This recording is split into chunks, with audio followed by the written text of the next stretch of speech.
everybody. Artistry and Finesse with you on a Tuesday night, about a week after the major fallout with the Penguins Finesse. And there's a general feeling of unease, I think, permeating the fan base at this point. Question is, what's the plan? Is there a plan? What do we want the plan to be? I agree with the unease. You know, it's premature to go out and slam the ownership and say they don't know what they're doing. But I don't think you can look at the situation and even look at a guy like Mario, who we all love, and be fully confident that they're going to make the right decision going forward. So I am here to announce that I join the people in their unease toward the situation. And I don't know what the plan is. I don't feel like I have a good sense of what it is. I don't feel that confident the organization knows what the plan's supposed to be. I think it doesn't seem like they have enough focus. I guess maybe it's Morehouse is what's bothering me. Does he bother you like he bothers me? Oh, he bothers me a lot. We get our hair cut at the same place. So I've seen him, and it's bizarre because I don't get my hair cut that often. But I've seen him a couple of times at the barbershop downtown, just coincidentally, like over the last 6 to 8 months, both times he's been there. It's like the guy must get his haircut every week around the same time. And what I've heard about him from people that have had dealings with him is he is an enormous asshole. Wait a second. You're talking about people who had dealings with him and you see him at the barber. Can we say that the barber is the source? No, the barber's not the source. I'm talking about other people. I'm not throwing Luigi under the bus. Yeah, you don't come on this podcast and badmouth Luigi like that. No. And it's not that, he's civil, like he says hello, but he definitely has sort of an arrogance about him. And it's one of those things where you see a person and it's that line between, self-confidence and arrogance that's it's pretty easy to make that distinction when somebody doesn't have a reason to be, really self-confident. Like, I just don't think the guy is very impressive. Everything I've heard about him, when you hear him speak, he just doesn't do anything for me. And I think that where a lot of this unease is coming from, just to sort of give it a name.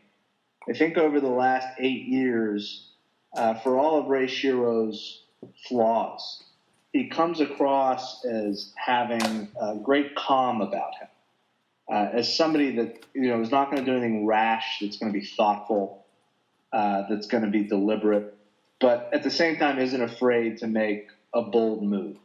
So he gives you a feeling, I guess, that you're protected by sort of a paternal figure in the organization for all the mistakes that he's made, and we've talked about them. And he's gone, and you wonder, this guy who I find to be relatively unimpressive with no hockey experience at all, right, mind you, seems to be completely running the show. And Burkle, who obviously a very accomplished businessman, and Lemieux, who has a wealth of hockey experience, seem to be taking a backseat to this guy. So it's a very uncomfortable feeling to just be left to sort of the vacuum that Shero's departure left. Yeah, it does. And I would even go further. Like, what are Morehouse's qualifications to give input on hockey decisions at all? Or even not on like day-to-day players, but hiring the right general manager. His last two things that he did were running Al Gore's campaign and John Kerry's campaign. How did those work out? Not well. And, like maybe the Pens should have hired like Ed Muskie or George McGovern or somebody. Like, what are we talking about here? Like, what? I don't understand why Burkle or Mario would, and Mario especially, would set up any structure where Morehouse or anyone without a hockey background would have say in hockey decisions. Yeah, I don't really understand it. And I don't want to overstate this aspect of it, but, over these last 8 years, one of the big pros of Shero undeniably, the Penguins have become a major destination for free agents. They've just, developed this reputation as an organization that people want to be a part of. And you've heard it in the media in the wake of Shero's departure that he fostered this family atmosphere, blah, blah, blah.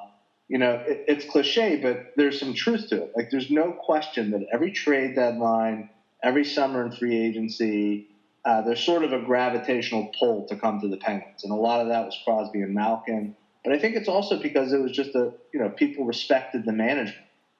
And, now Shero's gone, and nobody seems to like David Morehouse. And, I just feel like that was one thing that we could rely on, that we were always going to be a destination for players, a place that people wanted to come and play, and a place that people wanted to stay. And obviously it hasn't worked out in terms of, championships over the last 5 years, but we had that going for us. And I wonder if that's gone. Yeah, and you hope not. I mean, maybe it's certainly too early to say it's gone, but there's some pessimism about it. Yeah. That's for sure. Because I don't know, my thing with Shero is that he's made some bad moves, and I thought he sort of skated on some bad moves he's made, farther back that don't get a lot of attention. Like sort of the dumping McCulloch for a 4th-round pick in the middle of the summer, and nobody really knew what that was about.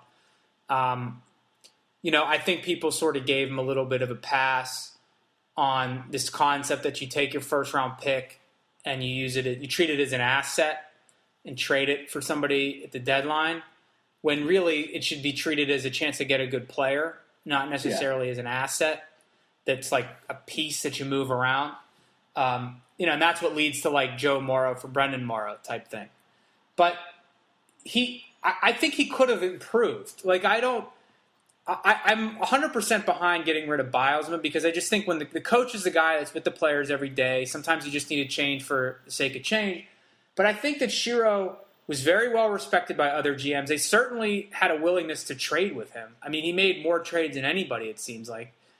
And people trusted him that he wasn't going to screw them over. It seems like players trust him. I don't recall any contract negotiations getting that, with too much animosity in them.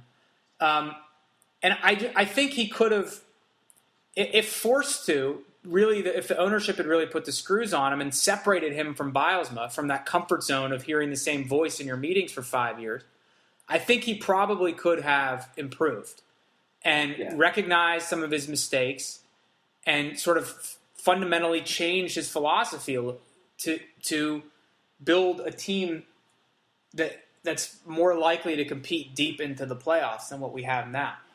And I don't know that we're going to get somebody better than him. With the coach, you just need somebody different. With the GM, that's a guy who's not as easily replaceable, not as interchangeable. And you could get a really bad general manager. You're not going to get a really bad, terrible coach that's going to screw up so bad that Crosby and Malkin are going to miss the playoffs. But you could get a bad general manager that sets the franchise back for several years. Right. I agree with what you say. Just to be very clear, I think we both think that Shero has made a lot of mistakes and should be held accountable for a deficient roster. But the question I think you have to ask yourself with your ownership, and you go fairly deep in the playoffs, you go to Game 7 of Round 2, doesn't leave you a lot of time before the draft and the onset of free agency. The question you have to ask yourself is, what's my plan? If you're just going into the great unknown with no real understanding of if, as you say, you're going to find somebody who's actually a better general manager, at least not a downgrade. If you don't have any understanding in that regard, and you're just sort of going out there and you're saying, I want to hold this guy accountable to the degree that, I'm going to kick him to the curb, then you better have a plan. You better have some understanding of where you're going as an organization and how you're going to take a step forward instead of a step back. And I think that's really at the root of this. I don't think we have any sense that they know that. Well, I think part of the problem and part of the reason I'm pessimistic is that whatever plan it seems like the Penguins have and some of the stuff that leaked out or that was reported in the interviews with Mario and Burkle, the plan and what they're seemingly focused on is so much at the executive level, where the plan needs to be much more specific than that. Than like who is the CEO reporting to the president or is the general manager reporting to the CEO.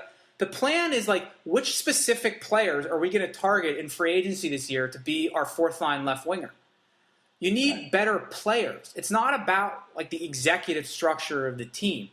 And I worry that there's going to be too much of a focus on that and the nitty-gritty of, well, who are we going to sign? Because there's like at least seven or eight new bodies that the Pens need to have for next year. That's the planning that should be going on. And when you lose Shero or lose any general manager at this time, I really worry that planning takes a back seat. And we've seen enough free agency days to know that people are going to get snapped up in the first 4 hours. And you better have a plan of what you're willing to offer who. And if X person says no, you're calling up Y right away and offering, X amount of money.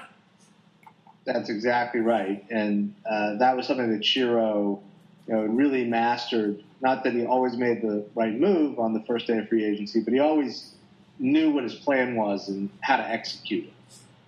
Particularly in recent years after he got burned early on with the Hossa thing, where he thought, maybe we're going to be able to bring Hossa back. Hossa rejected, what was it, like a 7-year, $50 million offer to go to Detroit, and there was no plan B. After that, Shero never got caught with his pants down again on the first day of free agency. And you need somebody who's going to be able to step in and execute in the way he did. You wonder, does Jason Botterill have a mandate to do that?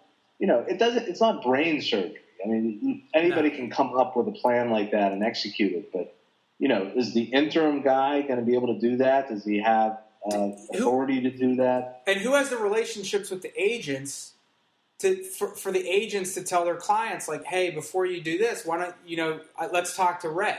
Ray's a good guy. Mm-hmm. And, we had spoke over the summer. They're looking for a defenseman. They're looking for a winger. Let's see what, you don't have to accept this other offer right away. Let's call Ray. Let's see what the Pens, let's see if they want to get involved. Right. And, this is not 2000. This is not the Hossa thing where that ended up working out, because in that situation, Crosby, Malkin, and Stahl were all on the up of their career. Now they're at the plateau of their career, and there's nothing around them besides 3 or 4 other legit guys.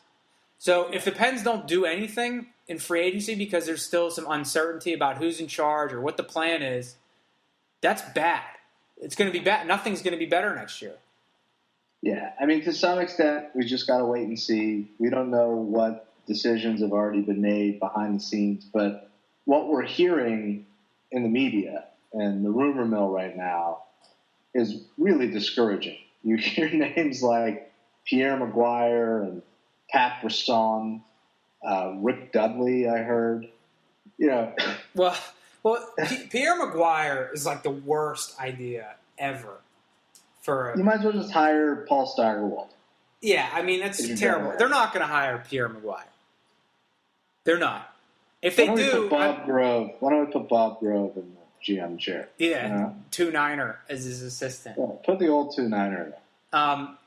And then I don't understand why Pat Brisson would want to come to the Penguins, or why the Penguins would even want him to work for them. I think it's better to have the top agent be an agent with sway over the players, and you can have a good relationship with them and bring guys to you, have him, funnel guys into your franchise, rather than have him work in a role that anyone else could do and have to sever ties with all of his clients. It's crazy. If you're better off having a good relationship with Scott Boras, the agent, than having Scott Boras, the team president, with no clients. You know what I mean? I don't know enough about the guy.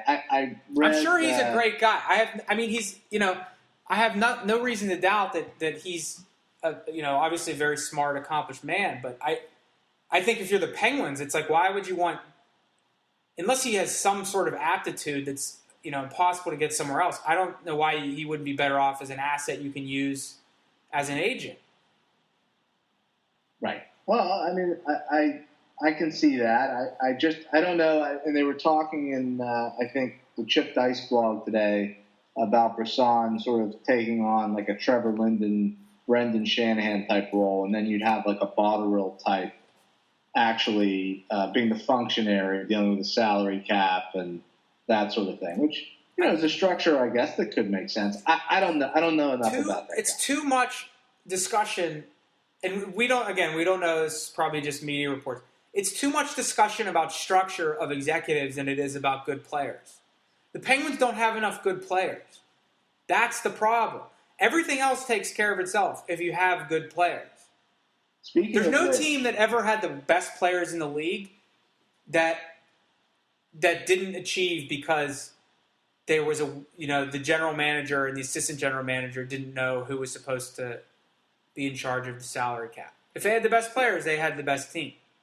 No. I hear what you're saying. And I definitely think this new arrangement where Morehouse is like co-opted all the power of relating to hockey operations is just a disaster in the making anyway. But speaking of players, there were also reports this week. You told me about it. I didn't actually hear it. That Shero had actually negotiated a deal for Letang last summer. It was nixed by ownership. Is that correct? I heard that on a few different radio shows, yeah. But no one said what the trade was. And the rumor is that Lemieux and Burkle nixed this, or was it Morehouse, or was it some combination? It was that ownership didn't want to go through with it because Letang was too marketable. And I think Morehouse may have denied it at the press conference, but I heard it from several different people on the radio. So maybe they all have the same one source, and I don't know. But if that's true, it sounds like a decision that has Morehouse's fingerprints all over it. He's the marketing guy. Right. And that's why, I mean, if stuff like that's true, then you got to wonder about the priorities of the organization. Like, do they want to be a big brand or do they want to be a good hockey team? Because I got news for them. If you have a crap hockey team, your brand isn't going to be worth anything. Not only that, but you're probably scapegoating the wrong guy if, in fact, Shero was going to trade Letang last summer when he was much more marketable on the trade market.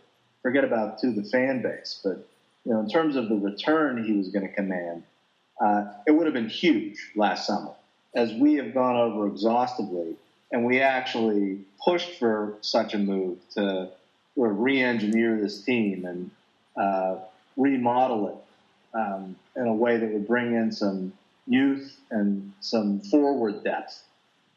If, in fact, such a deal was nixed by Morehouse and Lemieux Burkle or any combination of the three, and then they turn around and they fire Shero because this team doesn't have enough depth, yeah, that's highly ironic to me.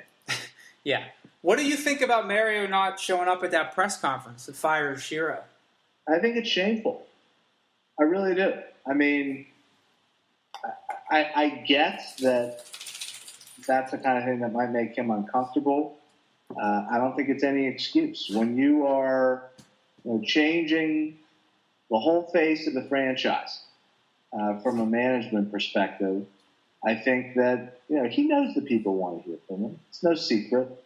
It's not like he's ignorant of this. And Burkle, too.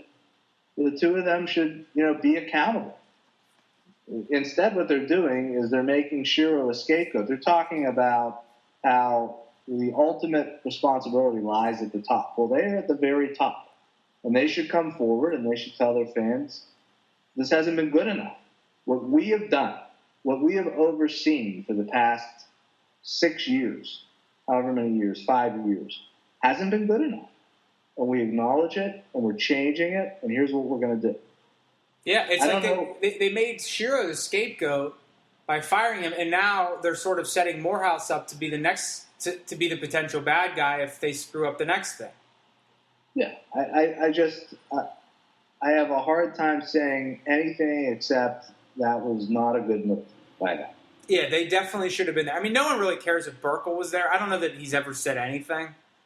But Mario should have been there.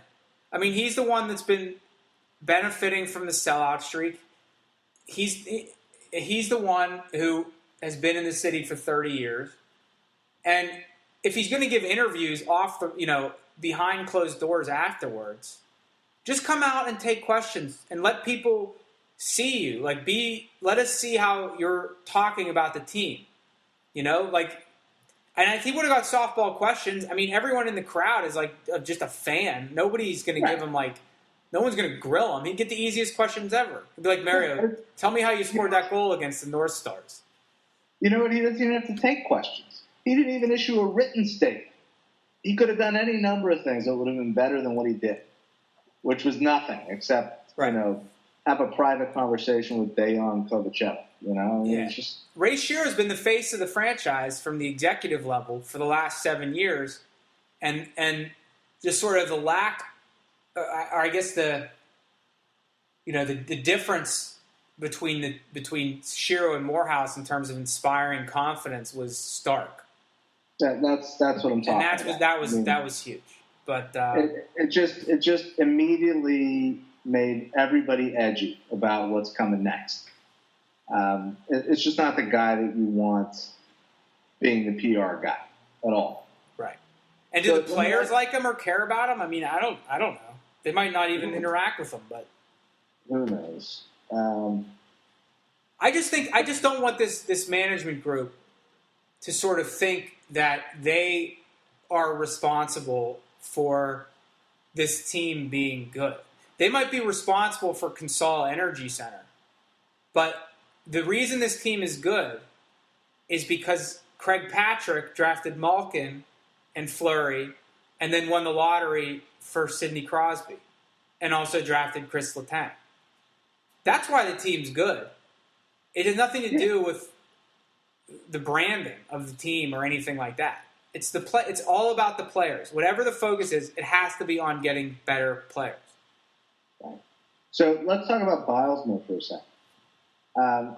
I think that we agree that it's time for a change. I think that's bordering on a universal sentiment in Pittsburgh. Do you have a problem, given that he's under contract for 2 more years, with them leaving him in limbo like this? Do you think that could have some unintended negative consequences for the organization? Do you think it's okay what's going on? I think if I was Bylsma, I'd be a little bit irritated by this, if not very irritated by this. Because, I mean, he has to have been fired or very, very close to being fired, and then someone changed their mind late. It just, I think the Pens got too cute at the end and wanted to, and we're again worrying about too much about structure and not enough about hockey. Like, oh, we want the new GM to be in charge of this and this. Just, you don't want Bylsma back, so get rid of Bylsma. And for whatever his flaws are as a coach, I think we all like Dan Bylsma. He's a nice guy. He's been easy to root for. And I do feel like there's a little bit of unfairness to him in leaving him in limbo. Now, he's paid handsomely and all that stuff. I get all that. It's hard to shed too many tears for him, but it's sort of stifling his own opportunities. And if you want to talk about being a destination place, you want to be seen as treating people fairly. Right. That's the issue, I think. Yeah, and so other coaches are going to look at this like, wait, what? They're going to fire him in a month, but they're going to do it when all the other jobs are closed. Right. I mean, from a strictly business perspective, there's nothing wrong with what they're doing. This happens in every industry across the board. If you have somebody under contract, you have you have them signed to a non-compete. Yeah, that's what you bargained for, right? He doesn't have any right to go anywhere. But really, this is about perception. This is what we talked about at the beginning of the podcast, and something that Shero and Bylsma really cultivated. That this is a place where people are treated fairly, that you want to come because you know you're going to get a fair shake, and everybody's honorable, et cetera, et cetera. And I sort of have this uneasy feeling that everything just got flushed down the toilet in that regard. You know, with Shero gone and the way they're handling this Bylsma thing, it just is really bad in terms of the organization's image. Really bad. And there's no sign that this is going to be over anytime soon. Seems like they're intent on dragging it out. Yeah, I don't know. Like if you are an agent or you represent a player or a coach, like, and you want to talk to the Pens, who do you call right? You guess you call Botterill right now? Call Botterill, yeah. But you don't know. You don't know. Like, does Botterill really have a mandate? You know, is he really in charge? And like what? And if you don't trust Shero, why do you trust Botterill? He came in 2007. I mean, he wasn't part of Crosby, Malkin, Fleury, Letang, Stahl, any of those people. Like they say he has a great mind for the salary cap, and maybe he does. I don't think it's that complicated to understand the salary cap, but I don't know what his qualifications from the job would be. If Shero's not qualified for the job, why would Botterill be qualified for the job? Yeah, I mean, I don't know. I don't know Botterill at all. I've never seen him speak. I don't know what he looks like. I'm just saying, it'd be like the Pens saying Bylsma should be fired. Let's hire Tony Granada. Right. Yeah. Well, to some degree. I mean, you don't know if Botterill has been a voice of dissent in the organization with certain things that have gone on. If he had a different view, we don't know that. But one thing is for sure, in most professions, you got a 37-year-old guy who's never done it before. And you've got a 51-year-old guy like Shero who's been through a lot of stuff. He's learned a lot of lessons. You just don't want somebody, or I wouldn't want somebody, in charge of my organization that's essentially learning on the job. I would want somebody, particularly with this team. It's not like you want somebody who's going to grow with a young team. You want somebody who's going to step in and know what to do. You don't want somebody that's going to be wondering if he's making the right moves. I know in my profession, I'm older than Jason Botterill. I feel like half the time I have no idea what I'm doing. Well, and not only wondering if he's doing the right thing, but that he could be replaced in 2 minutes. Like that they're actively looking for people to replace him. Right. You want at the top of your organization, you want somebody who people are going to look to. Be like, that's the guy. When I don't know what I'm doing, well, I'm going to ask.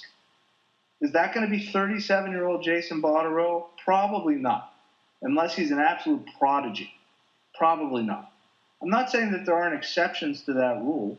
Maybe Jason Botterill is, going to be a brilliant general manager. I don't know. But you get my point. I mean, you have an organization. You can't afford to have a year with somebody learning on the job. You got to have somebody that's going to step in and take immediate steps to make this team considerably better. Yeah, it's got a long way to go. On that front, let's talk about players. We talked about Letang, a potential trade last summer. His no movement clause kicks in July 1st. If you are the Pens general manager, and I honestly think you should throw your hat in the running. I think he would be a great general manager of the Penguins. What would you do with Letang? Would you try to trade him? I would absolutely shop him. No question about it. I think you need to shake up the team. I think it's stale. I think we've used the word stale to describe this team multiple times over the last couple of years.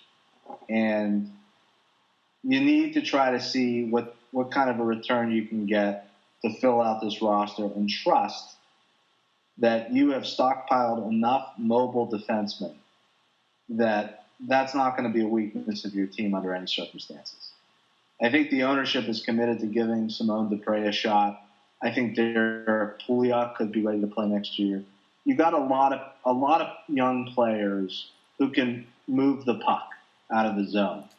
So you have to address the real weakness of this team, and that's a full on the wing, particularly. Right. And see what kind of a return you can get. You got to shop them. You're not going to know until you see what the market's like. I would absolutely shop him. I think it's not. I mean, I know he's a good player, but you have to be comfortable trading good players to get more good players in return. Absolutely. And I think if Letang's an 8 out of 10, I think you trade him for 2 5s, and then you're a better team. Because right now we have a bunch of 1s. That's right. So That's right. I would definitely shop Letang. But you got to wonder if ownership nixed the Letang deal last year. Is that even something that's possible? Who's going to pull it off? That's a big trade. Yeah, that's not an easy one to pull off. Who's making that trade? Yeah, and the guy had a stroke 6 months ago. Right. Well, you're getting less this summer than you would have last summer. That's for sure. Yeah. All right. Marc-Andre Fleury going to the last year of his contract. What would you do this offseason with him? Well, one thing that I'd be very careful about, it's sort of how I view the GM position. The one thing you don't want to do is downgrade. So it's fine if you want to see what's out there on the trade market. As you and I talked about on our last podcast, the unrestricted free agent field is weak. You're looking at Justin Peters and similarly situated goalies. So you're not getting a young Tuukka Rask or somebody who's a starter in waiting or a superstar in waiting. At least it doesn't look that way to me.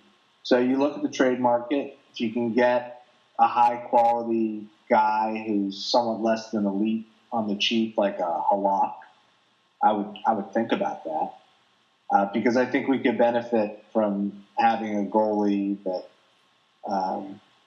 the team would be confident in. And I have a hard time believing, for all their protests that they believe in him and they think he's a terrific goalie. I just have a hard time buying that. Guys let them down time and time again. At the same time, if there's nothing out there, then I don't think you force it. The guy's in the last year of his contract. He's not a bad goalie. I looked it up today. He's 14th in terms of cap hits in the league out of goalies, starting goalies, which is about right, I would say. He's not an elite guy. You might even have a little bit of a bargain with Marc-Andre Fleury at 14th in terms of cap hits. So, you take your chances this year and you don't resign him, you don't sign him to an extension. That's what I definitely wouldn't do, is sign him to an extension. Let him play it out. Maybe we've seen this before in so many sports. Contract year. That's when a lot of guys perform their best. I don't think it's worth the risk of re-signing him to any amount of money. I mean, because you don't know, after this year, he could be worth $8 million or he could be worth $1 million. You just don't know. So exactly. I think it's worth waiting to figure it out. And look, if he plays himself into a big contract, then good. He had a great year. And it means he played great. That's absolutely right. Look, it's nothing to scoff at that Marc-Andre Fleury wins 35 games in the regular season every year.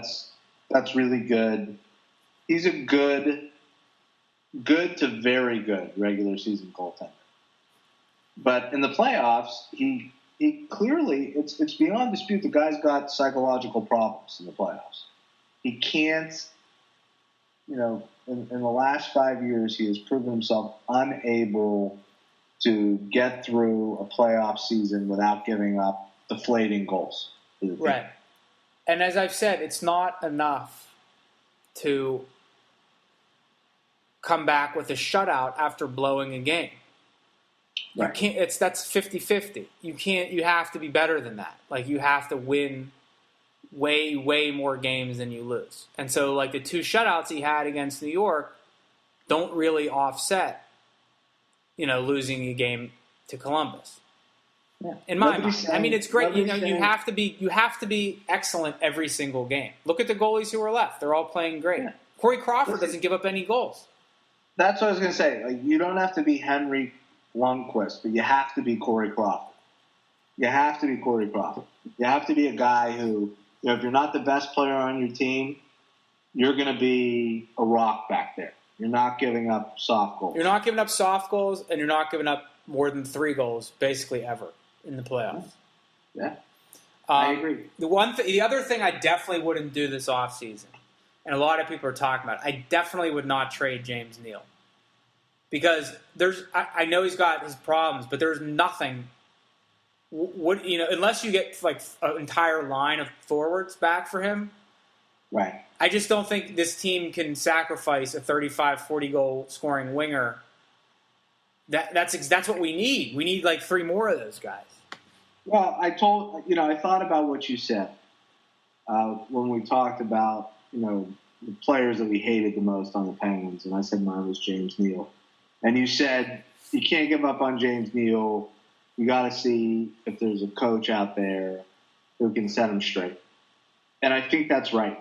I think that the organization needs to have a talk with James Neal like they have with Matt Cook. Say to him, look, you can bring a lot to this team when you're doing the things that you should be doing. But our patience is at an end with you. This is your last chance. Get your act together. Do what you do well. Get back to playing well without the puck like you did when you first came here. Stop being an asshole in the offensive zone and taking penalties. Yeah. And the other thing I would do, I would put him on Sid's line. I agree 100%. I think Sid needs to play, I think, with guys who are legitimate top, or at least seem like top wingers. Not guys who play like top wingers only when they're playing with Crosby. The thing with the synergy with Gino and Neal, I think, is a little bit overblown. It's definitely overblown. I think that Neal could his game could go to another level playing with Sid. Yeah, and I think Crosby's game would benefit from playing with different people and getting a little bit out of his comfort zone. Like and I wrote about this, and I'm curious to get your thoughts. Like the whole refrain about Crosby since the playoffs have ended is he just has to play better. I think his game needs to evolve a little bit. I think he needs to get. I don't think he just needs to play better, meaning like score more points. That would obviously be good. But I think he's got to develop a little bit in his game. I think he needs to become a little bit more responsible out there, a little bit more mature out there, and sort of more of a guy who frustrates you rather than just is out there taking a pounding and you're the one that's doing all the frustrating against him the whole game. I agree 100%. There was a column I read, John Steigerwald, who's now writing, by the way, for like the Indiana Gazette. I think we have more readers than the Indiana Gazette. You want to talk about like a fall from prominence, I guess.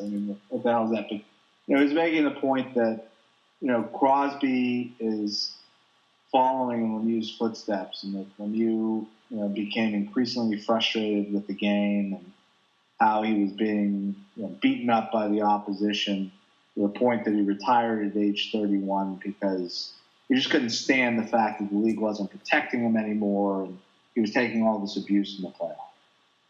Well, I guess you got 2 choices because the league's going to do what the league's going to do. You could either quit because the opposition is beating on you every night and the referees aren't protecting you, or as you said, you could become the harasser rather than the harassee and change it up a little bit in the playoffs. Yeah, I think Mario didn't have that in his arsenal. It's sort of not in his DNA. Whereas I think Crosby could sort of develop a little bit of that game. I mean, it's unfortunate that you can't just be who you are out there, and if you're the most talented, you have a certain level of success. But that's just the way you have to adjust your game. And I just don't think he can keep doing the same things and expect any different results. I mean, there's a blueprint out there to stop him in the playoffs, or at least slow him down. And he's still going to get points. He's still going to average more points than pretty much anyone else. But the team is going to continue to get frustrated and continue to seem like they're, underachieving and not meeting expectations if the storyline of every series is how the other team is punishing Crosby and Malkin. And they need to think of themselves. I think the better way to position the next 4 years of these guys is as the 2006 to 2010 versions of Datsuk and Zetterberg. Right. They don't need to be two guys that get 110, 120 points every year. I think they need to play a little bit different of a style, like where they are everyone's closer to each other. They're possessing the puck. They're working the puck in the corners. And when the other team gets it, they're getting it back immediately and getting it back in the offensive zone, taking short shifts, changing, and that's it. And I just think that's a coaching thing more than anything. And that's one of the big reasons why it's good that Bylsma's gone. I mean, I guess it depends who comes in, but that's a big part of it.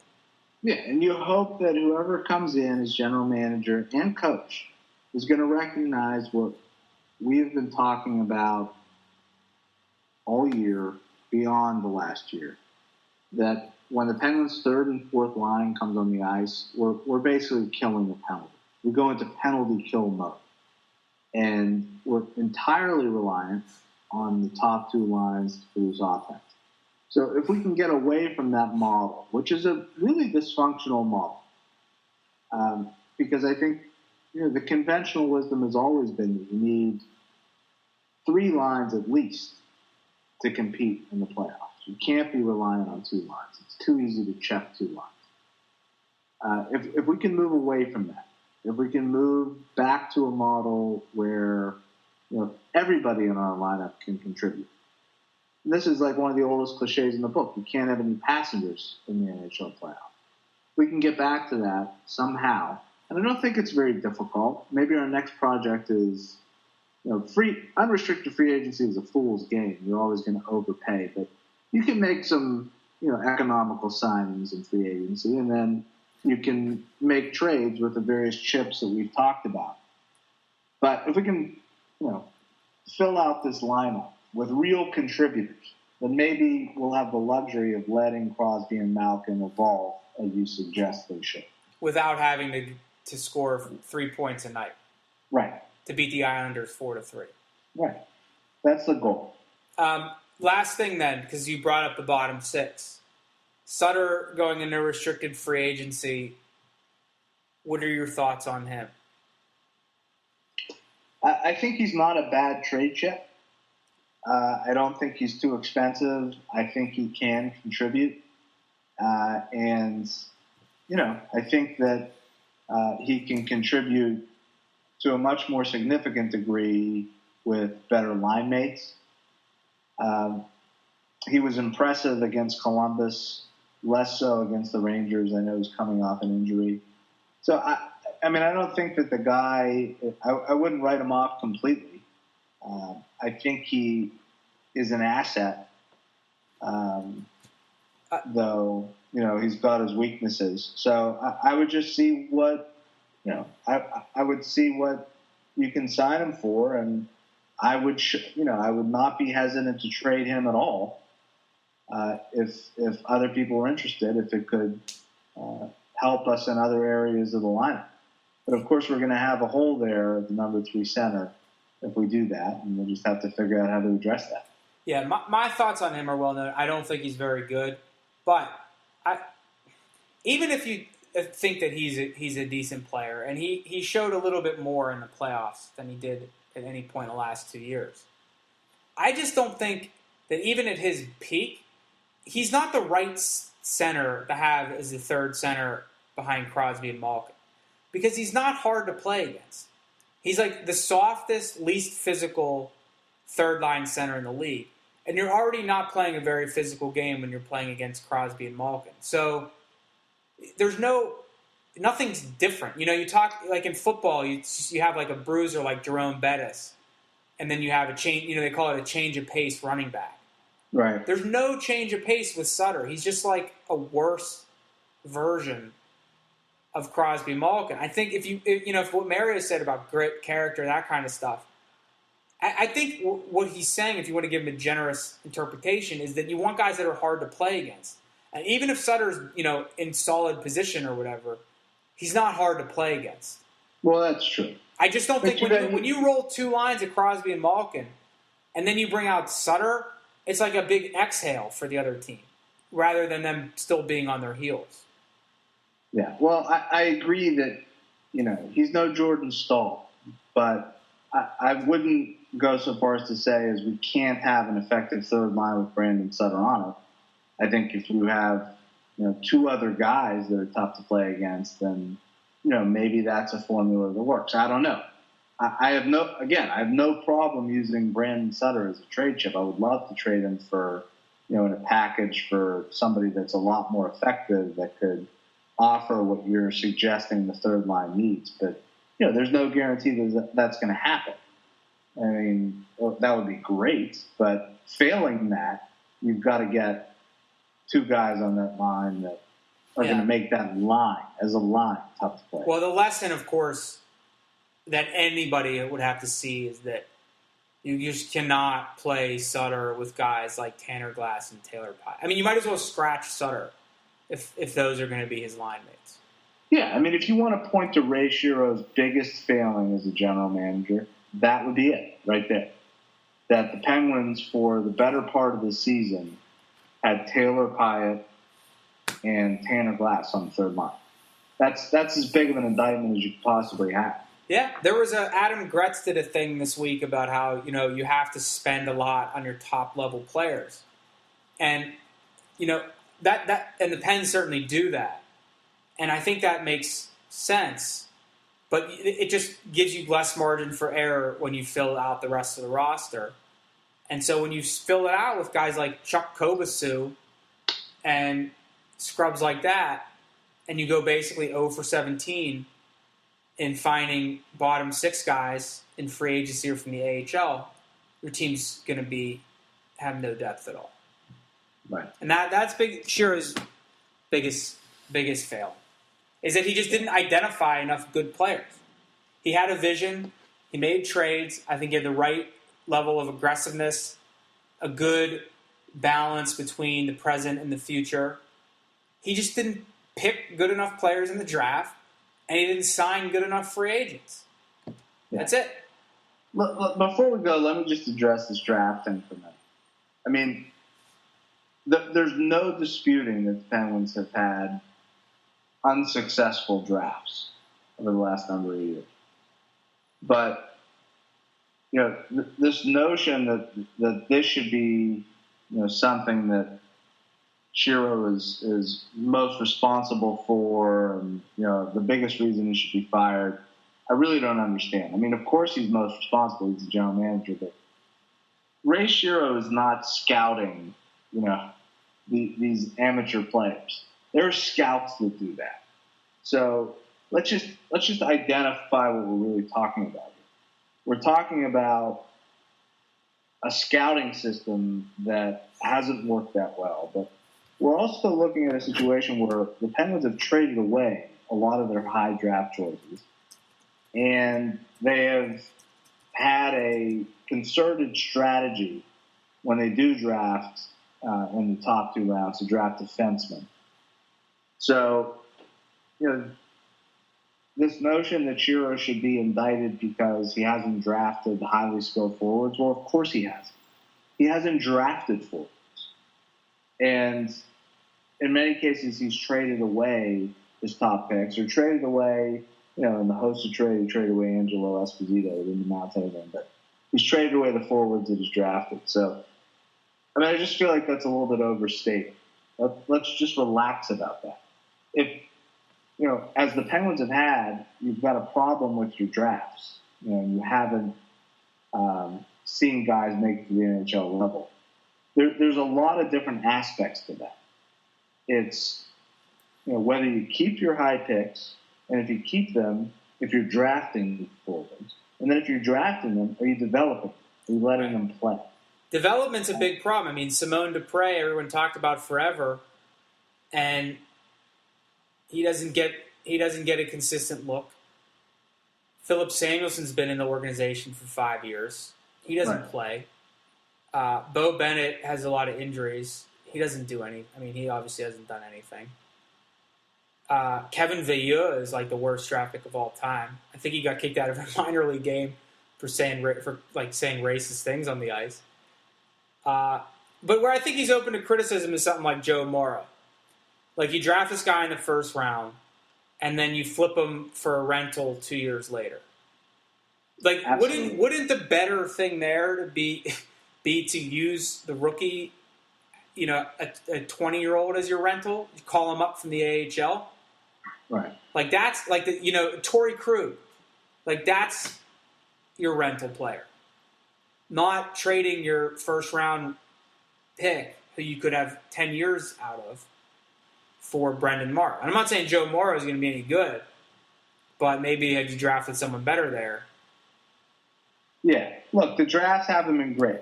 There's no question about that. But I just feel like there's a little bit of a disconnect between, you know, what people are saying about the drafts and what has actually happened, you know. We haven't had that many high draft picks. When we have had high draft picks, we've used them on defensemen. So is there any mystery to us not having depth at forward, you know, in terms of guys that are coming up from Wilkes-Barre, Scranton? I don't really think so. The issue to me is not so much whether we have these guys on our system. It's whether we are using our assets in a way to bring those guys into our system if we don't have them. We haven't done that. And that's what we're talking about with, you know, the potential of trading Letang last year. That was an opportunity, I think, to replenish our supply of young forwards. If you're drafting defensemen every year, then yeah, you're going to need forwards somewhere. So yeah, that's exactly, that would have been perfect execution of the strategy. Right. So you go and get them. So, you know, just stockpiling these young defensemen who you never play. That's the problem. The problem is not that you're not drafting Brandon Saad, although in retrospect, of course we should have drafted Brandon Saad. You know, but that's easy to do in hindsight because there were a lot of teams that didn't draft Brandon Saad. It's like not drafting Tom Brady. Everyone, of course you should have drafted Tom Brady. That's exactly right. What people have to understand is that the draft is largely a crapshoot. What you do is you try to maximize these picks as best you can, but you don't really know. I mean, you can go back and you can pick out. You can look at you know, the Simone Dupre draft or the Bo Bennett draft or whatever, and you can find guys like one or two guys after the Penguins picked who you can, in retrospect, say, "Oh, I really wish the Penguins would have taken that guy." That is an easy game to play, but what you have to understand is that there were, you know, 31 other teams or whatever that could have done the same thing. But, you know, nobody knows. You know, you do the best you can. It's how you. It's what you do with these assets. Well, that's what. Well, I think it's. I think part of the bigger problem is development because if you, that's why I don't love the word assets because I think that at times it seemed like the Pens were treating these young defensemen more as assets rather than potential good NHL players and developing them into useful good NHL players. And that's, I keep coming back to it. Like, you just have to get good players. That's the key. Better player.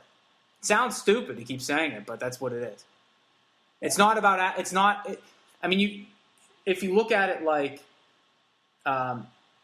assets and liabilities and things like that, I mean, part of the team is doing that. Part of the role of the general manager is doing that. The bigger role is your best asset that any team has is a guy like Riley Smith, like a 20-year-old dude who gets 50 points. That's the best asset in the business. Yeah. You know, that because that's cheap, almost basically free production. So if you want good assets, the best asset you can do is draft a first-round pick who's capable of contributing within a year or two. Like Oli Mata, great asset because he's producing. Right. Did you know that the Pens drafted that goalie Chad Johnson, the Bruins backup? I didn't know that. I did know that. 2006. Is he? What has he done as the Bruins backup? He's an unrestricted free agent. He had great numbers this year. His goals or save percentage of .925. He was 17-4. Really, for the Bruins, he was 17-4. Yeah, but you know, I wonder if the Bruins sort of inflate goalie statistics. Well, yeah, I mean, I would say that it's really helpful to be. But 37 NHL games, save percentage of .926. It's pretty good. That's excellent. You know that, and he's an unrestricted free agent. Like maybe there's a cheap type backup you could bring in Because I don't know that Right. Jeff Zatkoff's getting it done. A lot of leadership in the room, but that's question mark. Yeah. All right, You can keep Zatkoff um, around. I mean, I'm not saying kick Zatkoff off the team. I'm just saying, he doesn't have to dress. Jeff Zatkoff will always have a job. Yeah. You don't have to worry about that. He can be What a on our person. board of directors. What a personality. Set a vision, a strategic vision for our team, for our organization. All right, good discussion. I mean, I'm sure we're going to have a lot more in the weeks ahead. There's going to be a lot that's going to go down. It should be fascinating. I wish that, I had a little bit more of a comfort level about how everything is going to proceed. I guess we're just going to have to wait and see. It's a time of great uncertainty. Now would be a good time if you want to criticize your dad, because there's no way he's listening this long in the podcast. Do you have any criticisms you want to make of your father publicly? He'll never hear them. No, he's terrific. All right. He's terrific. Good. All right. Thanks for joining us, everybody. We'll check back in with you in a couple of weeks. I'm sure that there'll be some new developments. Until next time, GTOG.